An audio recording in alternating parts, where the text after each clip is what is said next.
আপনার বাসায় যদি ছোট বাচ্চা থাকে তাহলে এই ভুলটা কখনোই করবেন না। ব্যাগ নিয়ে টান দিলে চোর চোর চোর, আর আরেকজন এসে সন্তানকে বলল, আচ্ছা কি, আরে আপনি দাঁড়িয়ে আছেন কেন, যান চোর ধরেন। আরে আমি বাচ্চাকে দেখতেছি, যান। আচ্ছা ভাই ঠিক আছে, আপনি দেখেন। যদি আপনার মাকে ভালোবাসেন সাবস্ক্রাইব করবেন। তখন মা আবার ছুটছে। তখন মা বলল, আরে আপনি দাঁড়াইলেন কেন, আরে যান না, চোর নিয়ে যাবে আপনার পার্সেল। আমি বললাম তো আমি আপনার মেয়েকে দেখতেছি, আসো আঙ্কেল তোমাকে লজেন্স খেয়ে দেয়। না না লাগবে না, আপনি ছাড়েন। তখন মা দৌড়ে গেল, তখন সন্তানকে আগলে ধরলো। ভাইয়া আপনাকে ধন্যবাদ, আমার ব্যাগ লাগবে না, আমার ছেলে সন্তান কাছে আছে, এতেই হবে।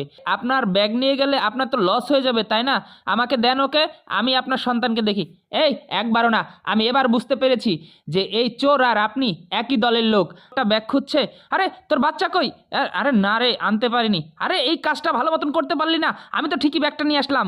আরে তো সবাই কি তোর মতন বোকা নাকি, হ্যাঁ দেখ আমি আনতে গিয়েছিলাম, মহিলা খুব ধুরন্ধর, উনি বুঝতে পেরেছে যে আমরা বাচ্চা ছিনতাইকারী, তাই উনি ব্যাগের পাশে ছুটেনি, ওনার সন্তানকে অনেক ভালোবাসে আর সন্তানকে আগলে রেখেছে।